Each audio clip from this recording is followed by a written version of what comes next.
Hare Krishna, Vanchakopatarubhyascha, Kripasinivyevacha, Patitanam Bhavanebhyo, Vaishnavebhyo Namo Namaha.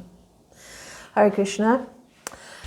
This is an introduction to a series of talks that I'm planning to give because I've been thinking for quite some time about sharing some of my memories and experiences and reflections about growing up in ISKCON during the last 50 years.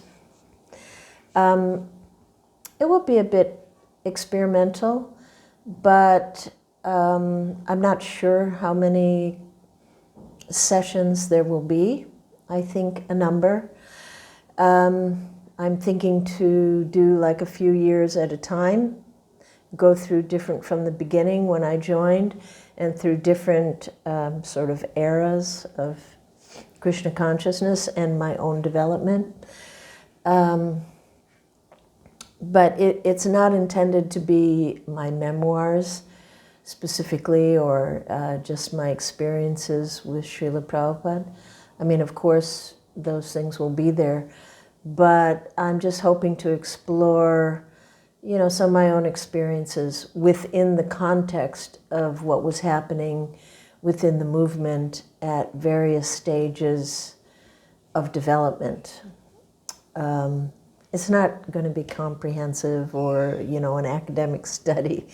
It's just, I'll see what comes up as I journey through different eras of my own growth and ISKCON's development. And we'll see how it goes. It will be a little experimental.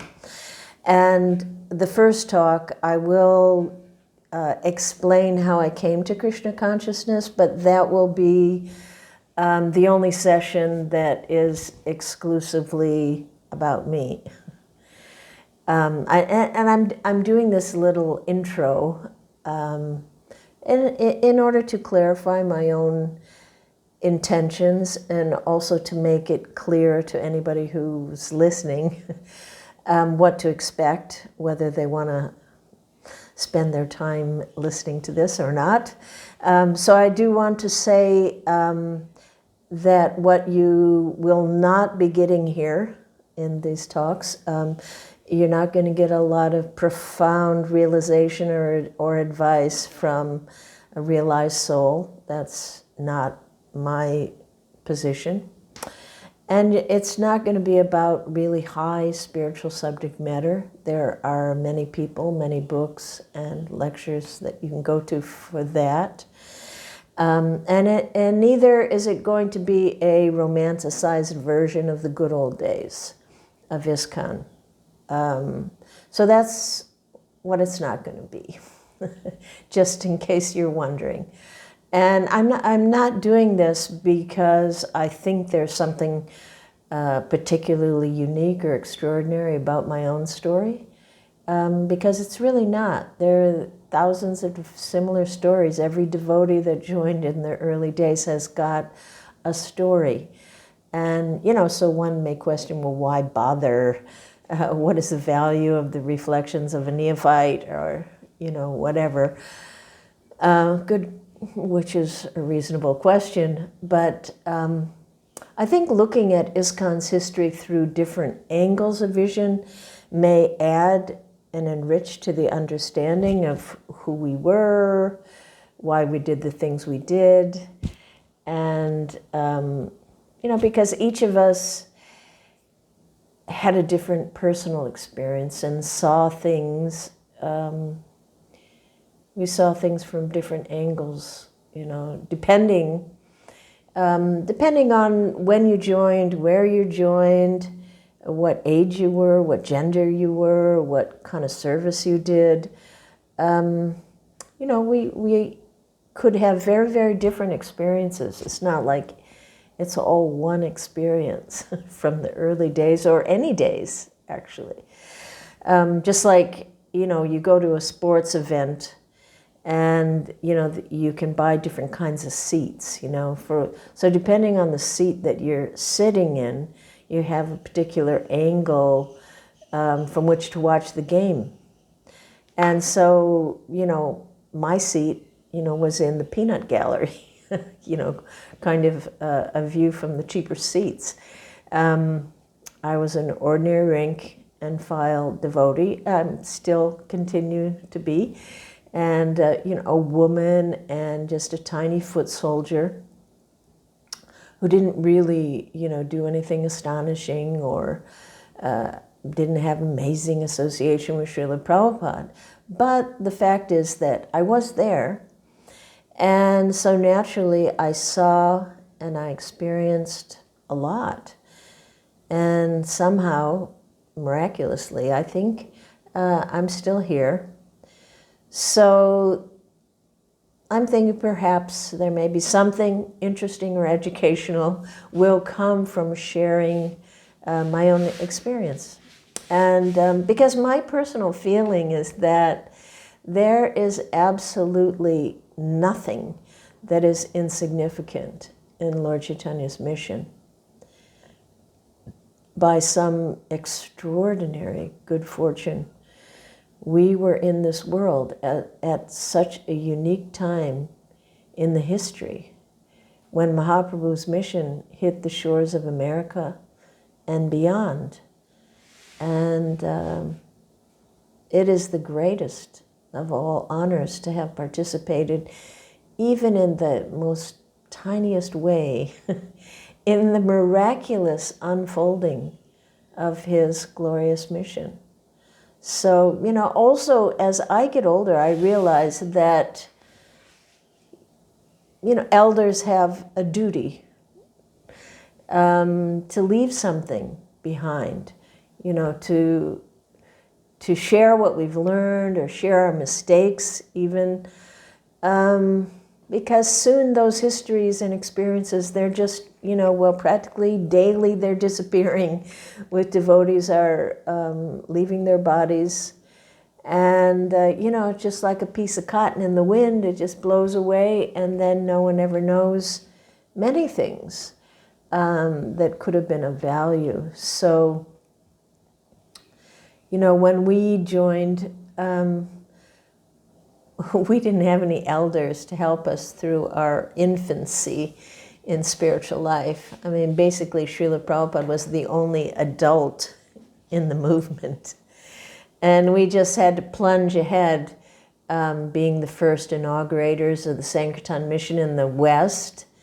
And we did many, wonderful, glorious things, but also very naive and foolish and even horrible things. And,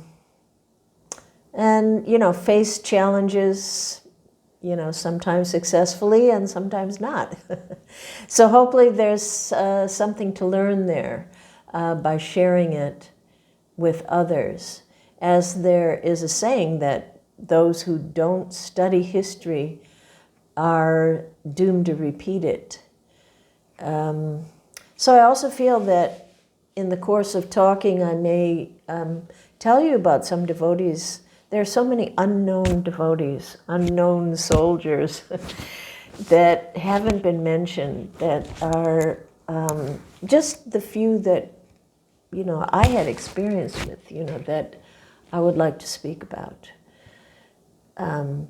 So that is another, reason for this this talking, and I think I may also personally benefit from this exploration of the last 50 years, because being over 70, we know that the final test is coming soon.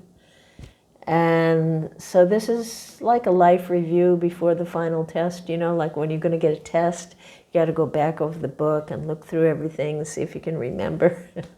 And, sort of to maybe just for me see, well, did I learn the lessons along the way? And maybe some of them are going to have to be repeated. I don't know. But maybe a review will help me to prepare for the final test. Let's see. And I also feel that in the future, maybe not right now, but in the future, there will be many who will be very curious to understand as much as possible about the unfolding of Lord Chaitanya's mission, how it happened, and who were the people, and all of that. Maybe we're too close to it now to realize the significance, but I think sociologists and historians and new devotees in the future will want to know everything they can know. Maybe even my family may be interested. And, so I feel that mainly these, what I'm going to talk about is, it may be most interesting for like second and third generation and new people. It's kind of like a Krsna, Krsna perspective of how do you keep going on in spiritual life. Because, every spiritual society consists of many more Krsnas than Madhyamas, and Uttamas are so rare. Those who will have to carry on ISKCON into the future, they should know as much as possible about the path we walked in order to navigate the road ahead that they're also going to be walking on. And it's always good to have a roadmap when you're going on a journey, helpful to navigate your journey. So this might be, a useful beginner's survival guide, so that it'll be easier for those who come after us to identify, difficulties on the path, how to deal with them, how not to deal with them. And that way it may be helpful, to move forward on this bhakti path. So I'm thinking that in each segment, I'd like to try and cover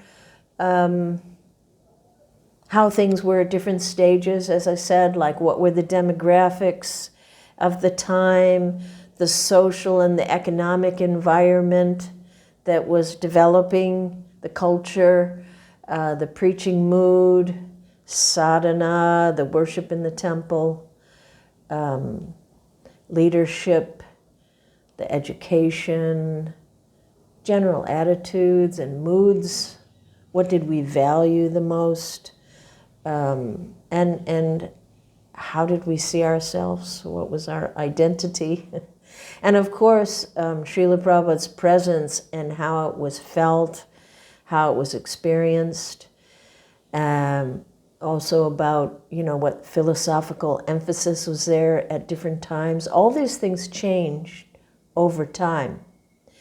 What struggles we had, or deviations or failures, and then what successes and milestones and expansion, controversies that arose, even the word usage, things all evolved and changed over time. So I think it will be interesting, let's see if it is, to look at the different times and what we were like, why we did things the way that we did. And hopefully there are also some, some reflections in retrospect. What would I have done now? And let's see, I'm not even sure whether I will complete this project. But I've decided just to go ahead and see what unfolds. So you can also, if you want to take the time to see what unfolds. But one thing that I would stress to anyone who is listening, or that I would suggest, highly suggest, that you try to listen from the perspective of those times that are being described, and not see it through the eyes of what we know today. Like, what you know today, and you think, oh, why did they do it like that? Well, because we didn't know certain things. So it's always good in looking at history to put yourself in that time as far as possible. Anyway, so that is maybe a long-winded introduction, but just to give a sense of what I'm hoping to do here, and also get some clarity myself about what I'm planning to do. So let's see. I will soon do the first session of how I came to Krishna consciousness. So thank you. Hare Krishna.